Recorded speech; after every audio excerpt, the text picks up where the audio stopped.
$41,000 annually. The Lincoln County Sheriff's Department pays around $36,000 a year. In sports tonight on KTC Broadcasting, it's the NBA with Washington at the Charlotte Hornets at 7 o'clock. On Thanksgiving Day, here's the North Carolina Tar Heel men's basketball game against Portland at 1:30 p.m., followed Thursday night by the NFL New York Giants versus the Washington Redskins at 8 p.m. That's Look at News, and happy Thanksgiving. I'm Milton Baker reporting. Today's obituaries are being brought to you by the Stamey Funeral Home and Cremation Service in Falston, by the Stamey Cherryville Funeral Home and Cremation Service in Cherryville, by Burke Mortuaries in Maiden and in Newton, and by the Robert Morgan Funeral and Cremation Service in Bowling Springs. And now here is today's obituaries. We have the following obituaries for today. Burke Mortuary in Maiden is in charge of arrangements for W.T. Schrum, age 87, of Lincolnton, who passed away Sunday at his residence. A graveside service will be held today at 4 p.m. at Antioch Baptist Church Cemetery in Lincolnton.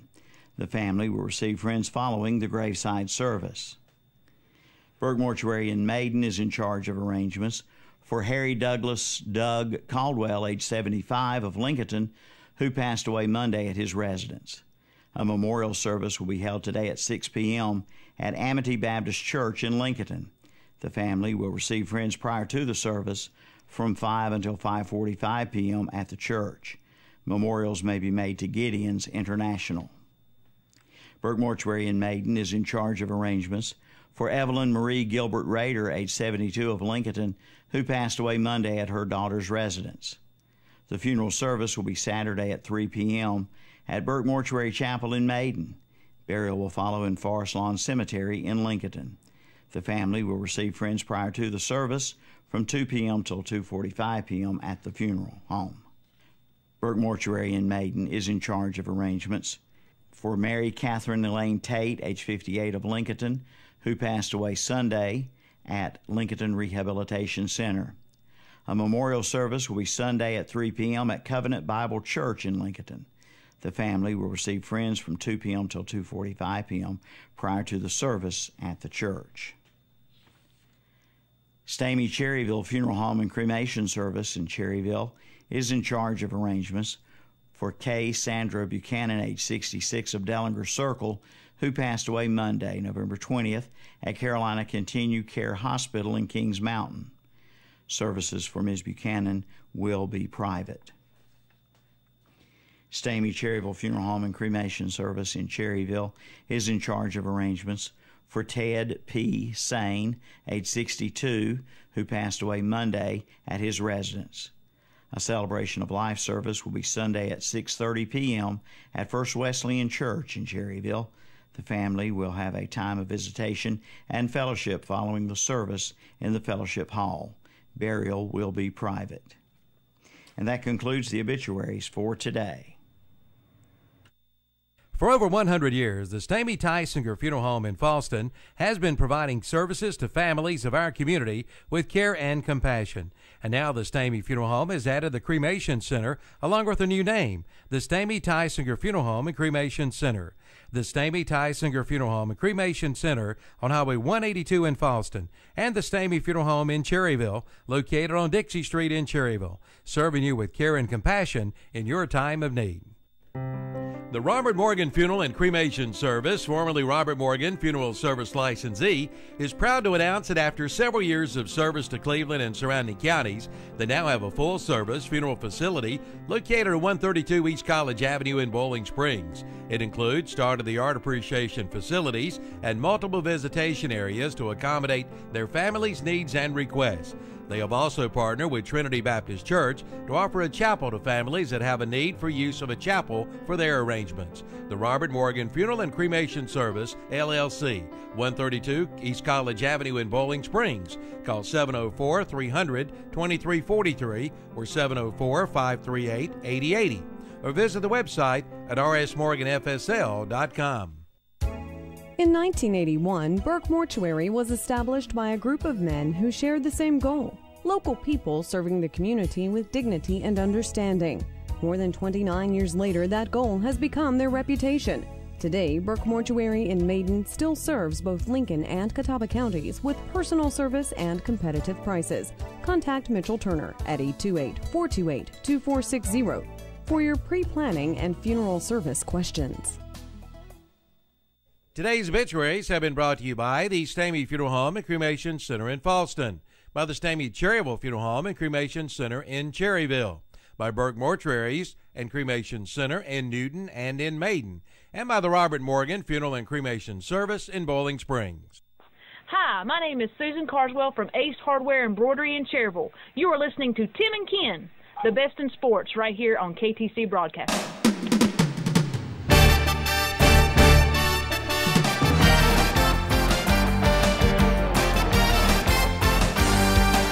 All right, welcome out to the best in sports right here for you, ladies and gentlemen. Hope you folks having a good afternoon here today. I'm Tim Johnson. Ken Link in the studio with us. Ken, one more day, we're going to be eating a lot of turkey out there. Yeah, Turkey Day tomorrow, big Thanksgiving week this week, and a lot to be thankful for, and we'll talk a little bit about that, but look forward to Thanksgiving. I hope everybody is planning on having a good day with their families and being thankful for all the blessings we have in this great country we've got. Yeah, a little bit later on the hour, you got a holiday special thankful message. I guess you say a Turkey Day message for all our listeners out there. We got a Thanksgiving. Let you jump all over that. We got a Thanksgiving message, and we're also going to talk about a few turkeys in the sports world that is not very flattering. That I'm going to give out a few awards. Let me ask you a question: would you consider Jerry Jones being a turkey? Well, he could be. Yeah, he's one of those who could go either one. He could be the turkey, or he could eat the turkey, I guess. Absolutely. We'll say happy Thanksgiving, early Thanksgiving to everybody out there, all our listeners out there. I want to thank everybody for tuning in to us here on KTC Broadcasting, WCSL, the big station of Cherryville, North Carolina, home of the Cherryville Ironman, and, of course, the Cherryville Post 100 baseball team, Bobby Dale Reynolds, and the boys up there will be getting things heated up this summer, Ken. I know that's a big thing for you. Yeah, I recently saw in a local paper where Robbie Cowie, one of the Lincoln Wolf, plays for Lincoln High School, but he'll be he's in his senior year this year. He'll be playing basketball and later on baseball, but he signed to play baseball at Catawba College. Good baseball school there. Yeah, it is. Yes, it is. Nice facilities. A lot like the old Boston Red Sox stadium. You know, it kind of looks like that. It's got the historic look to it. Really nice baseball. I saw that, and while we're talking about that, of course, another Lincoln Wolf that we knew had already verbally committed, but he officially signed his letter of intent with East Carolina, and that's Lane Hoover, who's going to play there. Know him well. Know his father, too, Denny Hoover. I know Denny's awfully proud of Lane. His brother played against my son in high school. Lane did, too, when he was a freshman. Outstanding baseball player. East Carolina's getting a great baseball player and a great young man. Yeah, his brother was a good player, a good left-handed bat, but don't have the speed of Lane. Lane has got tremendous speed.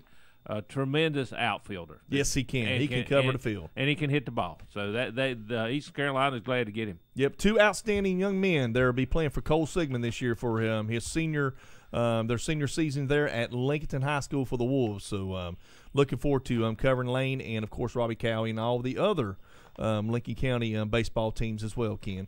All right, Kenny, you got some NASCAR news for us. Martin Truex Jr., congratulations to that gentleman.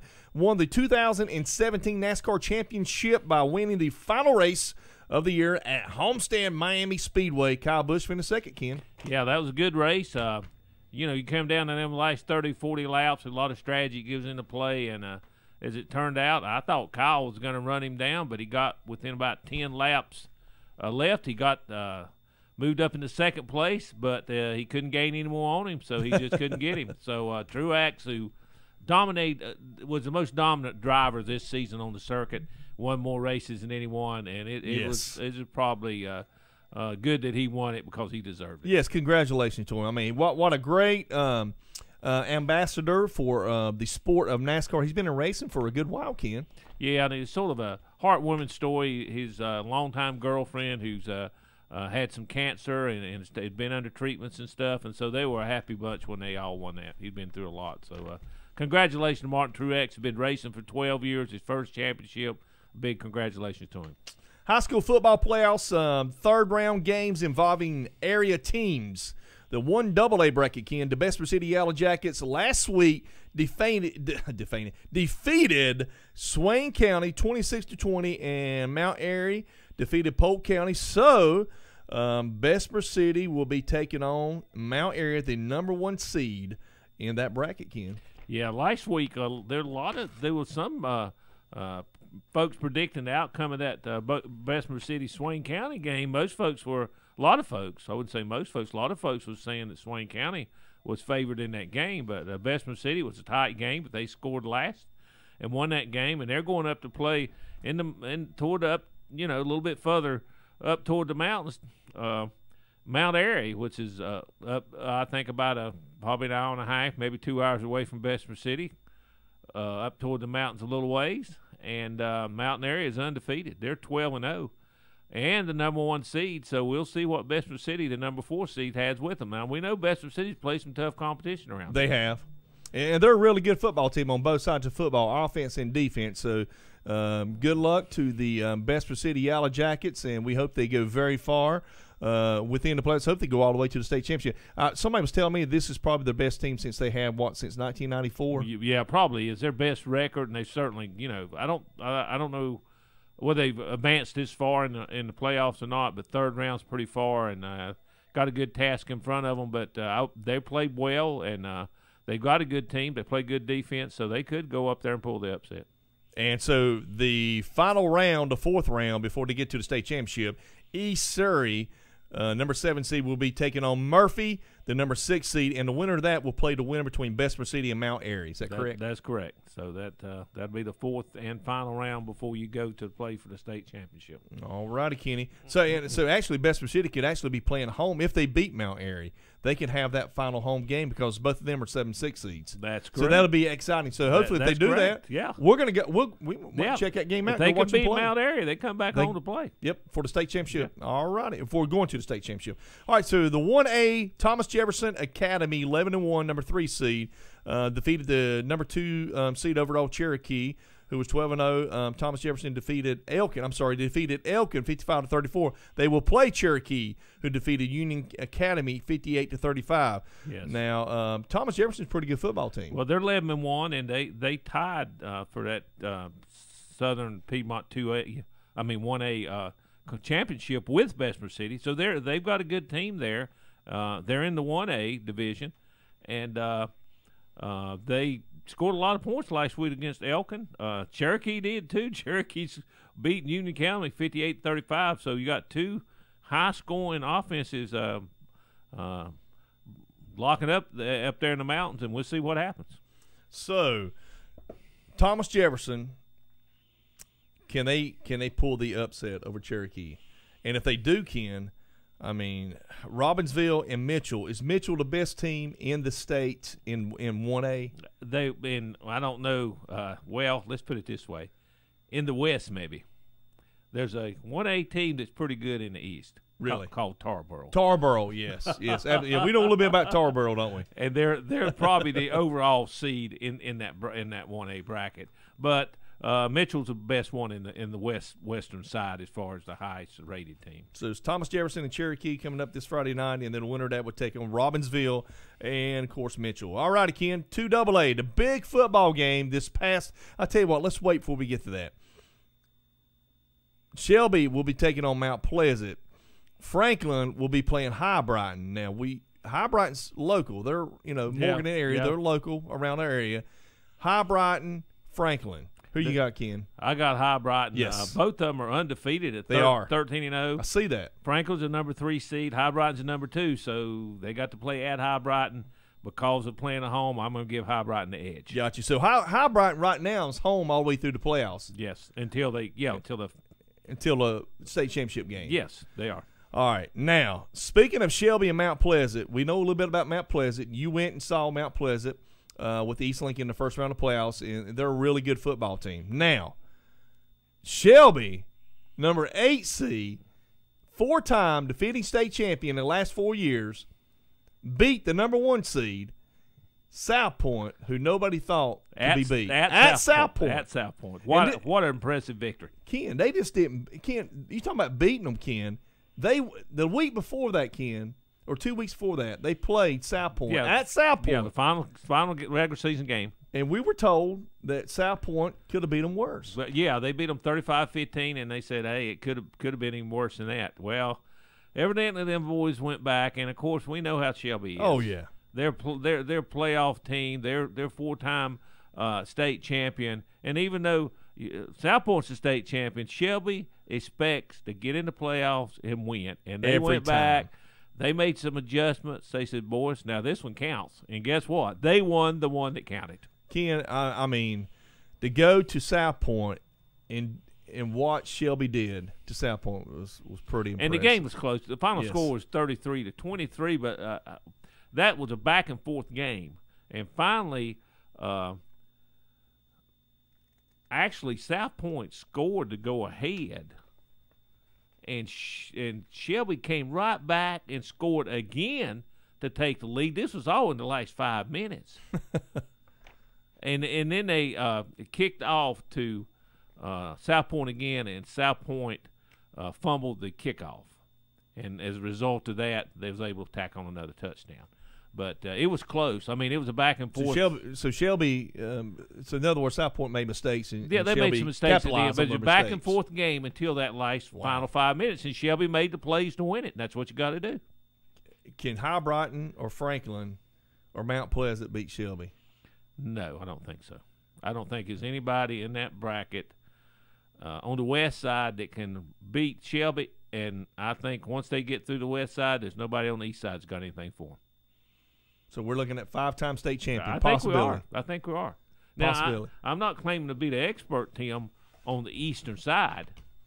In fact, if you look at the eastern side, as far as the 2AA, you've got this week you got Randleman, who's 11-1, playing at East Dublin, who's undefeated, 13-0. And you've got South Granville, who's 13-0, a 3 seed, at North Davison, a 2 seed at 12-1. But all I can say in the past few years, once Shelby's got through the West, it's over. They have not had a close championship game against the East. They just haven't.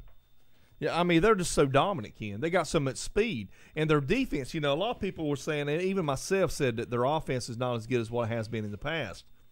Ken, they went to South Point and just put it on them. Yeah, they played. They beat them. That's coaching. It wasn't a fluke. They beat them. That's coaching. I mean, South Point. And it was a good back and forth Yes. game. Don't get me wrong, but like I said, they made the plays at the end to win it. That's And what coaching Shelby makes did. a difference too. I mean, those kids were coached up. I mean, after going up there and getting their butt whooped against South Point the first time at the end of the season. No, they got some pride. We talked about it last week, and I said I wouldn't bet against Shelby because they got a lot of pride, and it would surprise me if all they win that game, and they won it. Yep. So that's great. Congratulations to Shelby Golden Lions going for 5-time state champions.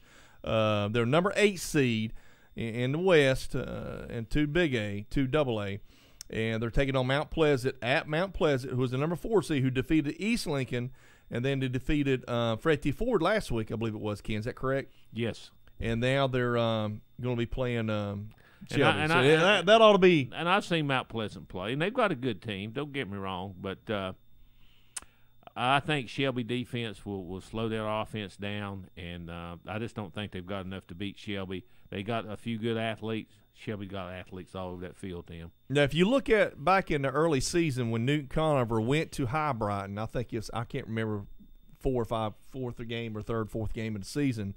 Newton Conover should have beat High Brighton at High Brighton. High Brighton won. It was a close game, like 19-17, 18-17, something like that. 1-point victory, Yeah. and yes, and I think Shelby destroyed. Newton Conover. I mean, it was no contest. And Shelby's in playoff mode now. What that means is, Tim, they might have had a few problems early in the season. Well, they corrected it. But they've corrected it, and they're hey, I don't want to play them now. No, I wouldn't want to play. And I'm sure all these other teams wouldn't want to play them either. No. All righty. So in the small 2A bracket, Ken, you have Hendersonville taking on Mount Heritage, which is a good football program. You got Hendersonville 10-3, then you got Mount Heritage 12-0. You got a 3-2 seed there. And then you have on our side, you have South Columbus, who was a 4 seed, taking on Reevesville, who was the number 1 seed, defending state champion from last year. That is Reevesville. And we know how they are. They're a lot like Shelby. They've always had great football teams and great football programs and some great coaching there. In the years past, Ken, it's always been either Reedsville or Shelby winning the state championship. It's kind of like flip-flop. But South Columbus hosted Lincolnton last week. Lincoln drove, about 4 hours road trip down to South Columbus? Yeah, about 40 miles from Myrtle Beach. South Columbus put it on them, Ken, 47-14. I'll be right. I'll just be honest with you. They dominated Lincoln Woods. South Columbus never punted. They never turned the ball over. All they did was just march down the field and run the ball down your throat and score. And Lincoln couldn't stop them. They didn't have the size and a good enough defense to slow down that offense. And Lincoln scored 14 points. They couldn't, obviously, Tyshawn Harris is their key guy, and South Columbus knew that, and they keyed on him, and they held him, I think, under 100 yards. He did return a kick for a touchdown, but they dominated that game. And that, like you said, they never punted. When the game ended, they were inside the Lincoln 5 and taking knees. So yeah, I mean, they never stopped them. It was from what I was told, it was just pure domination on both sides of the football. That was the South Columbus over the Lincoln Wolves, like I say, 47-14. Lincoln, I tell you what, for winning the playoff game, how they started out first of the season, I think they did really well. I think Leffrey Gibson did a great job coaching this football team. He brought them. He made them better as the season went on. I tell you what, they could have tanked it, Tim. They started out 1-5, and yet who would have guessed when they was 1-5? First of all, they'd even made the playoffs. Second of all, they'd made it to the second round. Right. And they by the way, yeah, they got a good draw the first round, but they were the only team out of South Fork 2A to advance past the first round. Well, I tell you what, South Columbus and Reedsville is going to be one heck of a football game. Yeah, and I'm going to tell you something down on this other bracket, Mount Heritage. Now, Mount Heritage last week played Whiteville, which is the team that beat South Columbus in that conference. And you know about a high-scoring game. It was 50-something to 40-something. Wow. I mean, they were putting some points up, but Heritage beat them. And Whiteville drove 6 hours. Yeah. 6 hours. Yes. They could have took a plane, Ken. They could have took a plane and probably been better. Yeah, I don't know whether they had anywhere would have landed up there, but that's they could true. took one. But so South Columbus takes on Reedsville, number 4, number 1 seed, and then number 3 seed Hendersonville taking on Mount Heritage. That'll be a great football game.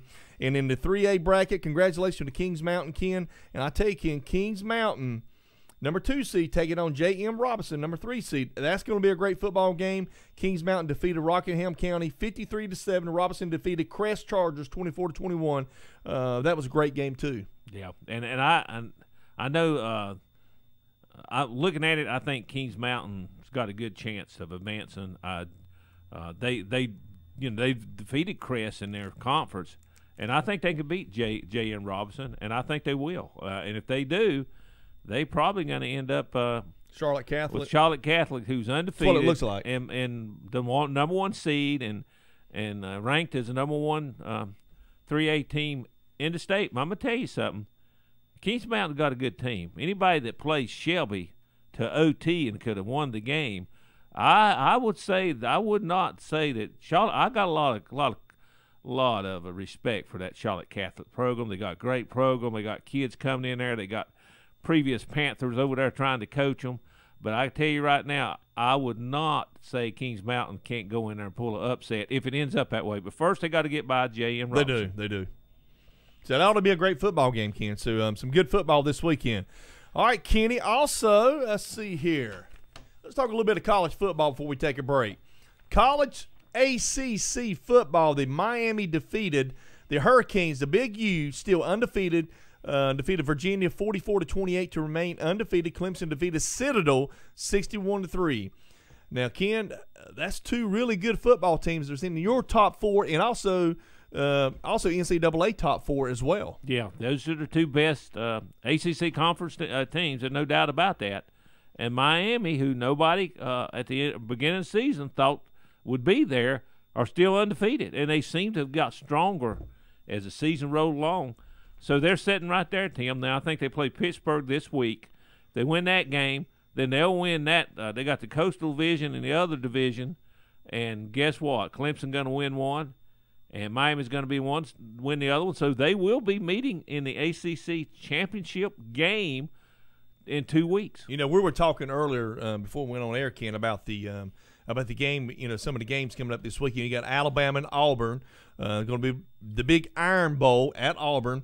And we both agree Auburn can beat Alabama. Alabama's kind of banged up.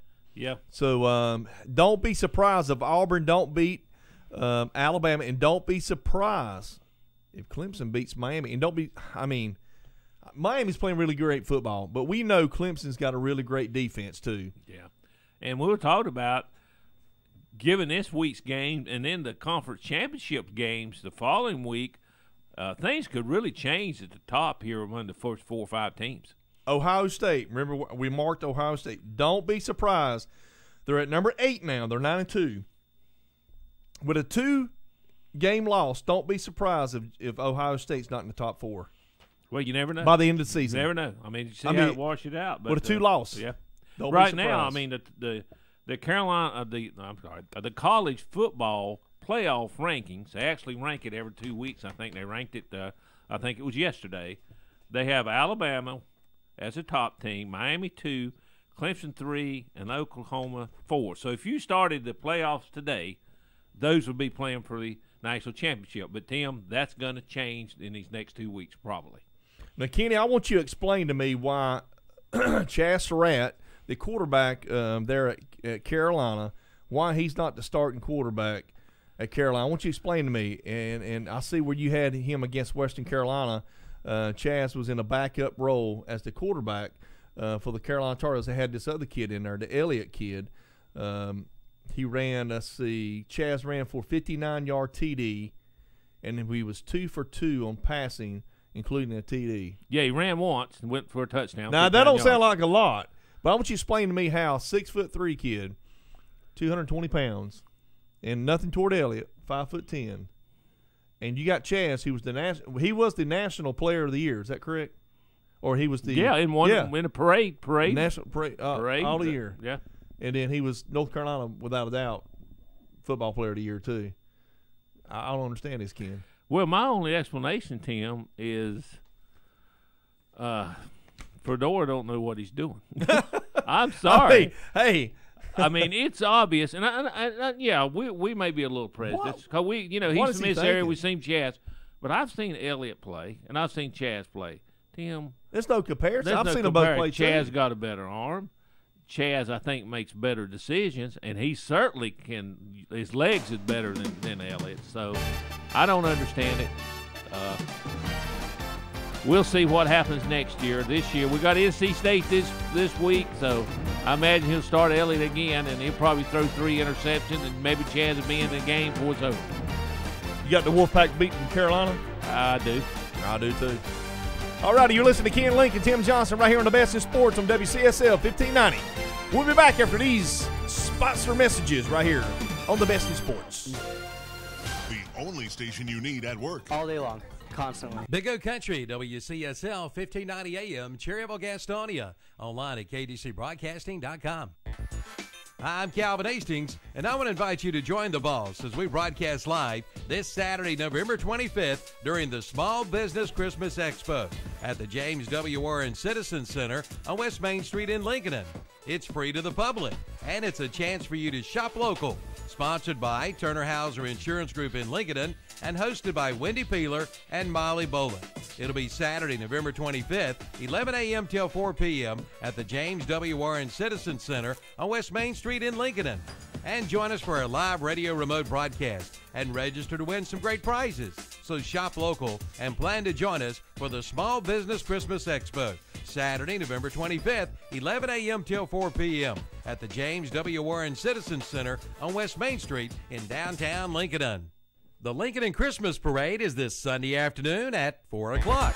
Come on out, but if you can't make it, you can watch it live on KTCBroadcasting.com and on YouTube. And if you're at the parade, here's some good news. We'll archive it, and you can go back and watch it at your convenience. This year's broadcast of the Abernathy Chrysler Jeep Dodge Lincoln Christmas Parade is being brought to you by Abernathy Chrysler Jeep Dodge on East Main Street in Lincoln, by Full Throttle Power Sports on Lincoln in Lowell, by Q Builders on North Aspen Street in Lincoln, by Carolina Trust Bank in Lincoln, Boger City, Denver, and West Lincoln, by Rhodesville Oil Company on East Main Street in Lincoln, by Renato Automall on East Dixon Boulevard in Shelby, by Mitchum's Kitchen, Highway 27 West in Vail, by Parker Farm Service on Bessie Drive in Kings Mountain, by Peak Motors on East Main Street in Lincoln, by Silver Point Homes on East Main Street in Lincoln, by Turner Hauser Insurance Agency in downtown Lincoln, and by Weston Sales on Highway 18 North in Vail.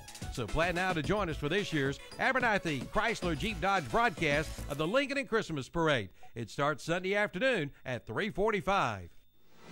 Today, more and more people are shopping and getting their information online. Here at KTC Broadcasting, we're making our websites easier for you to find out what you're looking for.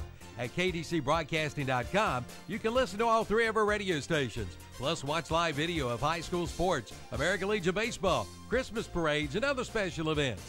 At whatsupshopper.com, you'll find all kinds of deals from our local merchants. Shop our eBay store, plus swap shop items, along with community and church events and our local news. And at lincolncounty.com, you'll find all the information you need concerning Lincoln County, from local businesses to government to school information, even today's local weather forecast. So click on and enjoy. That's ktcbroadcasting.com, thewhatsupshopper.com, and lincolncounty.com. The future is today. This is the voice of the Blue Devils, David Shoemate, inviting you to join us for the 2017 edition of Duke Blue Devils football. We'll bring you all the action all season long, including in-depth analysis and exclusive access to players and coaches before the opening kick and after the final whistle. This is your exclusive source for Duke football. Duke, North Carolina, and Clemson football, right here on the Boss and Big O Country, your beach oldies and sports stations. For over 100 years, the Stamey Tysinger Funeral Home in Falston has been providing services to families of our community with care and compassion. And now the Stamey Funeral Home has added the Cremation Center along with a new name, the Stamey Tysinger Funeral Home and Cremation Center. The Stamey Tysinger Funeral Home and Cremation Center on Highway 182 in Falston, and the Stamey Funeral Home in Cherryville, located on Dixie Street in Cherryville, serving you with care and compassion in your time of need. Free classifieds at every edition of the What's Up Shopper, covering Cleveland, Lincoln, and Gaston counties. Place your free classified ad today in this week's What's Up Shopper. This is Hernan for Mas Grill, and you are listening to my good friends Tim and Kim, Best in Sports. Hi, my name is Susan Carswell from Ace Hardware Embroidery. Let us customize your game time gear while you're listening to Tim and Ken on the Best in Sports right here on KTC Broadcasting. All right, we're back here live at the KTC Broadcasting Studios. Our good friend, Miss Susan Carswell, taking care of all the KTC Broadcasting, I can see the embroidery and all the good stuff that we can, you can see us out wearing here on the station here, Ken. A lot of great stuff. That lady can take good care of you, Kenny. Yes, she can. And, Tim, if you come out Sunday to the Lincoln parade, Christmas parade, you'll see Tim and I out there driving. We're driving a big old limousine Cadillac. Yeah, Ken. it's called the Extra Large Marge. Man, that's going to be a lot of fun, ain't it? Yeah, I'm looking We're going to have forward that to thing packed full, too. And also, I think Milton Baker, I'm sure Milton, Calvin, somebody will be up there too, like you said in the promo there at the parade, doing the live remote there at the parade. So that's going to be a lot of fun. So and it's going to be recorded. Absolutely. So if you miss it, you can go back on KTC Broadcasting and pick up the video and watch it again. Yes, our good buddy Milton every morning on the Swap Shot. Love listening to Milton Baker. He's the best. All righty, Ken, we got some NFL news here for you, buddy. We have the AFC, the leading New England Patriots leads the AFC with an 8-2 record over the Bills, who are 5-5. I say that one's done. Wouldn't you think, Ken? I think it's done. And in the West, you got Kansas City with a 6-4 record, but Chargers and Raiders only 4-6. Now, even though Kansas City's not playing well, you might say that's about done. Yeah, I'd say that's about done too. So, and in the North, you got Pittsburgh with an 8-2 record, Baltimore 5-5. Again, that was done. That's done. That's done. That's a given. Now in the South, you still got a little bit of a battle. Jacksonville with a 7-3 record. Tennessee, who lost this weekend, 6-4. I'm taking Jacksonville. I like their defense. They're young. They're fast. They fly to the football. They were leading the league in sacks. Mm-hmm. They've got to be pretty close. It's definitely in the top 3. Well, they're playing well. They are playing really well. They haven't lost lately, I don't think. They've lost 3. They won 3 or 4 in a row, I think. If they can keep their running back healthy, Fournette, Ken, I tell you, they could do some damage in the playoffs. Yeah, it's a possibility. Well, I tell you who's turned that program around. the guy that came from the Giants, the head coach there, Coughlin. Yeah, he's a good coach. Yes, well, he's the GM now. Yeah, he's like he's overseeing that. Yeah, he's did a great and job. I guarantee you, he loved defense, and I guarantee you, the GM, he's getting a defensive player. Yes, he is. Yes, he knows his defense for sure. He's a Bill Parcells old school kind of coach. All right, Kent, in the NFC, the Philadelphia Eagles leads the East with a 9-1 record. The Cowboys are 5-5. That one's done, Ken. That one's done. You saying that one's done? That one's done. Okay. Yeah, my Cowboys, I tell you, man, I don't know what it is. We need some coaches. I'm going to tell you right now, they need to fire every coach on that team, and they need to start over. They got some good talent. You know, we'll get on some Cowboys in a little bit, but there's too many excuses about players being injured and stuff like that. I just don't agree with that, Ken. And the Cowboys, by the way, they play tomorrow on Thanksgiving Day against those Chargers. Yep. Who the Chargers been playing a little bit better. They've been playing pretty good. That's not a gimme right there. No, it's not. No, it's not. Your L.A. Rams lead the Seattle Seahawks 7-3 records. That's going to be a tight. That's going to go down to the wire, Ken. Yeah. Rams, Seattle. You know, I tell you, Ken, Rams could win that division, but you can't count Seattle out. No, they're always tough to hang in there, and they'll be in there battling, if not for the division, for a wild card, I think. In the North, Minnesota leads with an 8-2 record. Detroit is 6-4, and Green Bay is 5-5. A big game tomorrow. Vikings and Lions play. That's a big game. The winner of that game is going to win the division. If for some reason Detroit wins that game, they're a game back. Yeah. They got a chance. Yeah. So, but I got my money on Minnesota because of their defense, and I like their coach too. He's a good coach. And in the South, which I think is the strongest division in the NFL, you got New Orleans Saints with an 8-2 record. The Panthers 7-3. Atlanta 6-4. All those guys are winning. New Orleans, the hottest team in the league, won 8 straight. Panthers won 3 straight. Atlanta's won 2 straight. So they're all playing good ball. The Panthers get Greg Olsen back this weekend, which is going to help. So it's going to be interesting to see how all that shakes out there. And the Panthers play the Saints toward the end of the season. It's Sunday after next. After the Jets, they play at New Orleans. That's going to be that's going to be a good division. Game. I'm going to say whoever wins that game is going to win the division. And the last time the Saints came to Carolina and put a butt whooping on. They did, and they remember that. Yeah, and that was their first win of the season, too. Yeah, I know. They were 0-2, and they hadn't lost since.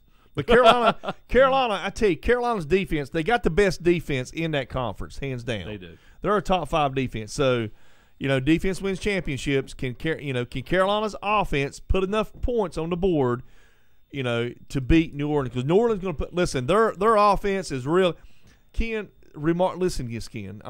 This is unheard of to me. The other week when they played the Buffalo Bills, New Orleans Saints, and I told you, ran the ball 24 times, Ken, in a row.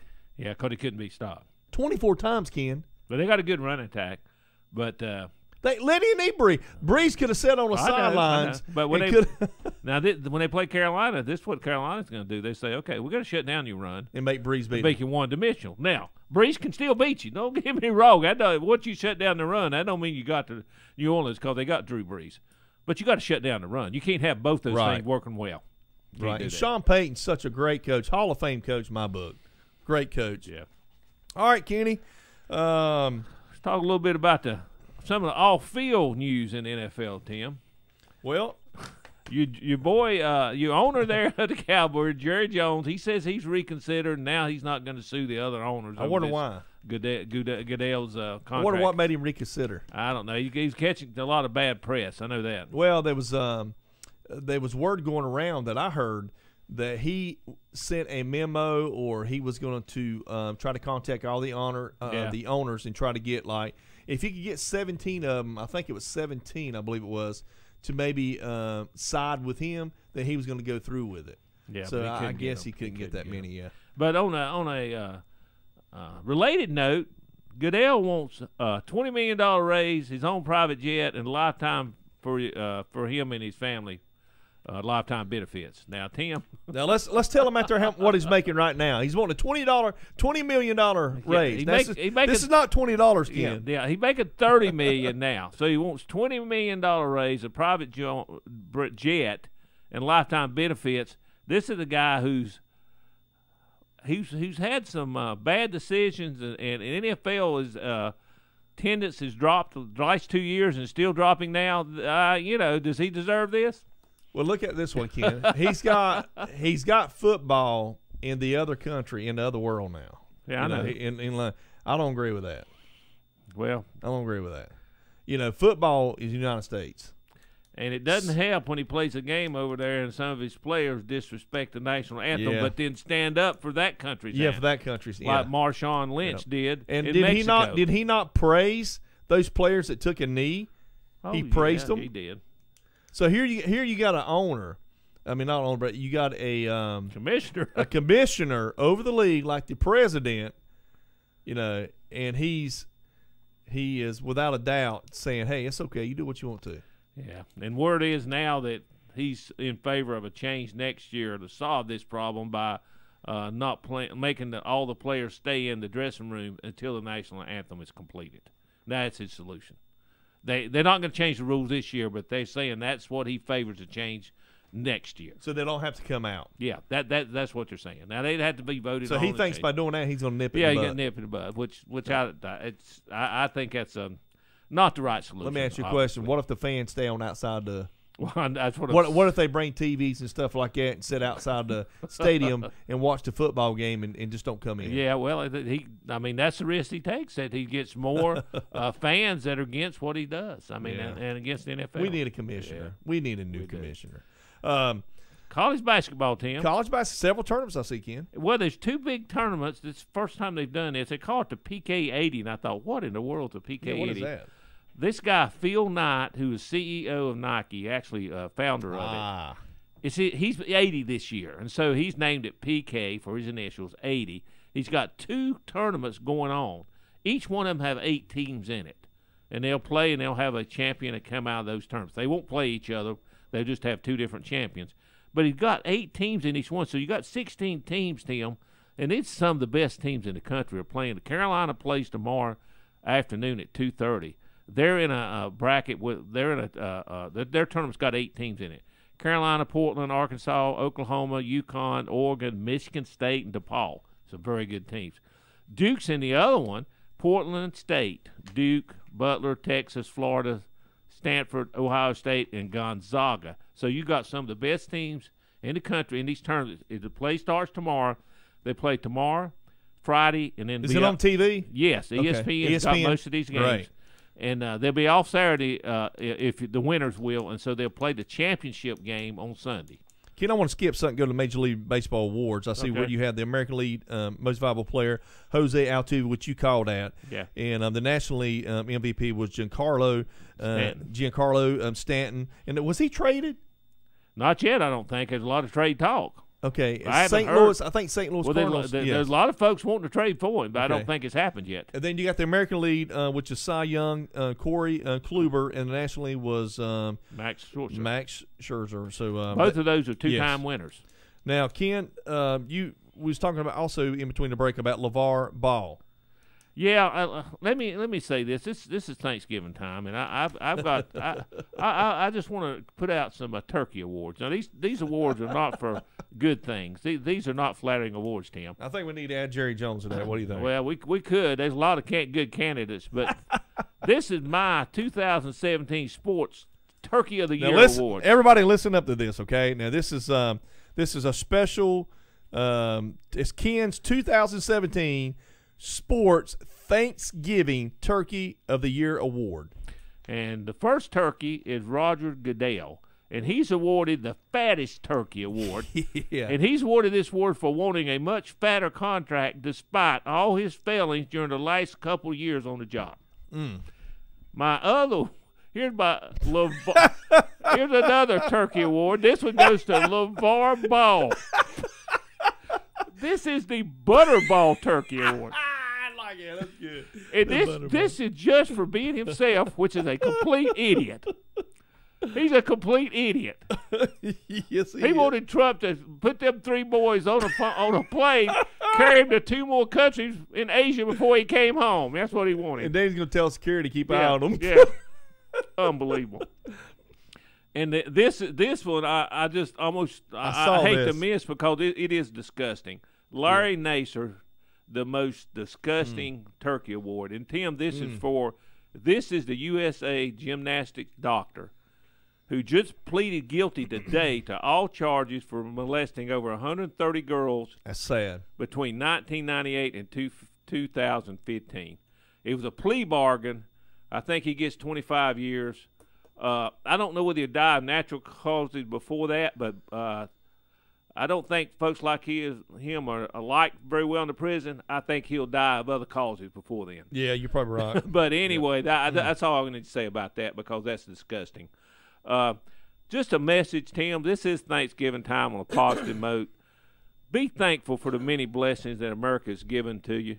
Absolutely. I am very thankful for the blessings of this country and how I've been blessed.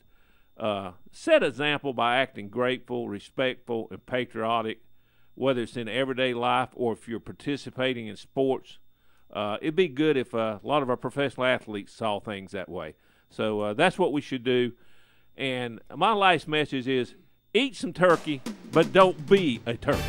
Well said, Kenny Link. Mr. Baseball, Kenny Link, giving out those turkey awards. That's pretty good, Kenny. I like that. We'll do First that. class. We'll make that an annual thing. Absolutely. All righty, you've been listening to Tim Johnson and Ken Lincoln, the best in sports right here on WCSL, KTC Broadcasting at its best. You guys have a great Thanksgiving and a happy holiday, and we'll see you guys. Hey, don't forget about the parade, Uptown Lincoln. Come see Kenny and Tim. We'll be driving extra large Marge. Yep, come see it. Yeah, the butterball turkey. You could listen to your boss. Work. But wouldn't you really rather listen to us? I listen to it all day long. Big O Country, WCSL, 1590 AM, Cherryville, Gastonia. Online at KTCBroadcasting.com. Country Gold with Terry Clark. I'm Terry Clark, inviting you to join me this week for Country Gold, where we play all your favorites from the 80s and 90s. Country Gold with Terry Clark, Thursday afternoons 1 to 5 on Big O Country, 1590 AM WCSL, and online at KTCBroadcasting.com.